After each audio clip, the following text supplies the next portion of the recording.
Welcome to 10-Minute History, where we explore the bizarre, unsettling, and downright unbelievable, because we believe that history should be short, but it shouldn't be forgotten. I'm your host, Antonio Milian, and today we're diving into the strange world of Dr. John Harvey. That's right, Kellogg, the same Kellogg behind the cereal. But this isn't a story about breakfast. It's a story about one man's war against masturbation, his obsession with extreme health fads, and a little place called the Battle Creek Sanitarium, where the rich and famous went to quote-unquote get better in the weirdest and imaginable ways. Oh, and if you thought Corn Flakes were just a harmless breakfast cereal, you're in for a wild ride. Let's get into it. John Harvey Kellogg was born in 1852, and by the late 19th century, he had become one of the world's most famous doctors. He was a Seventh-day Adventist, a firm believer in clean living, and an absolute fanatic when it came to bodily purity. To Kellogg, the human body was like a temple, but a temple that needed constant cleansing, purging, and most importantly,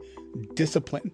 He became the head of the Battle Creek Sanitarium in Michigan, a world-famous health spa that catered to the rich and powerful. Think of it like a 18th century version of a high-end wellness retreat. But instead of facials and yoga, guests were given electric shock therapy, yogurt enemas, and strict bans on anything remotely pleasurable. And at the top of the list of sin, masturbation, or as Kellogg called it, self-abuse. Kellogg was obsessed with preventing masturbation. He believed it was the root cause of all physical and mental ailments. According to his theories, self-pleasure led to everything from poor posture to epilepsy, insanity, heart disease, and even early death. In his book, Plain Facts for Old and Young, he described masturbation in apocalyptic terms, warning that it led to physical decay, weakened moral character, and eventually complete social ruin. To prevent this quote-unquote epidemic, Kellogg proposed extreme measures. He advised parents to be vigilant and constantly watch for signs of self-abuse in their children.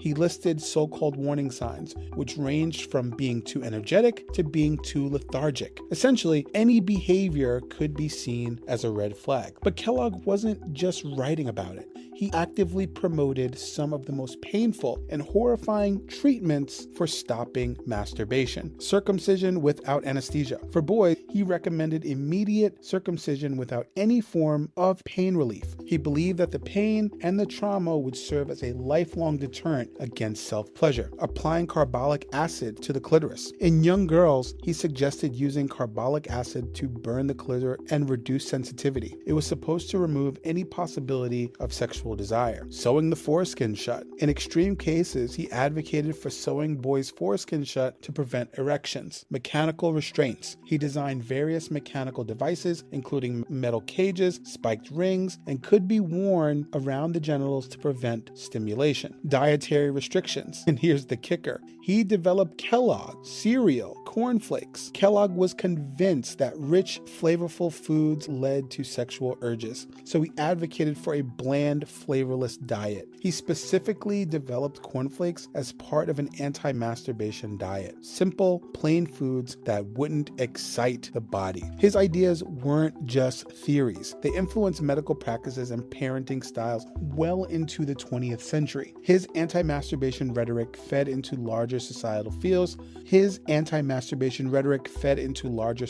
fears about morality, self-control, and degradation, influencing generations of sex-negative ideologies. Yet, despite his war on pleasure, Kellogg himself took his idea to the extreme. He believed so strongly in purity that he reportedly never consummated his marriage.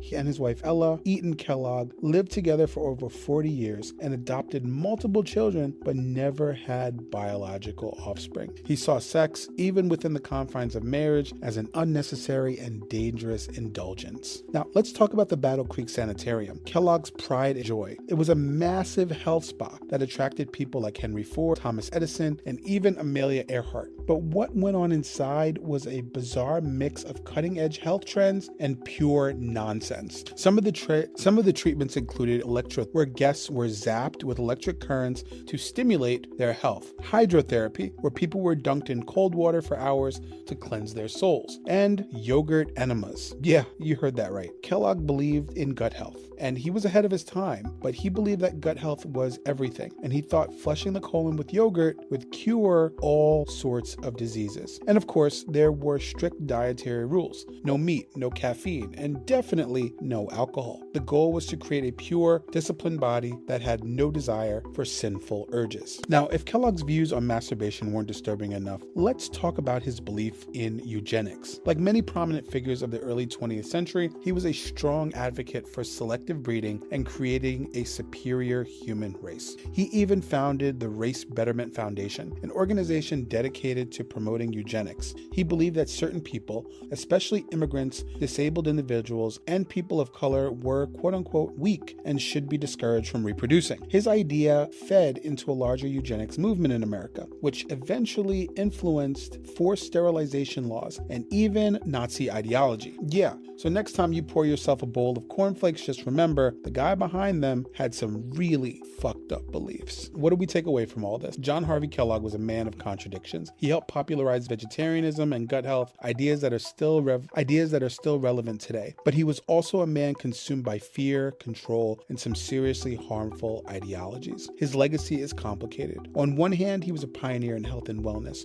On the other, he advocated for painful medical procedures, extreme dietary restrictions, and eugenics. It makes you wonder how many of our modern health trends will look just as bizarre 100 years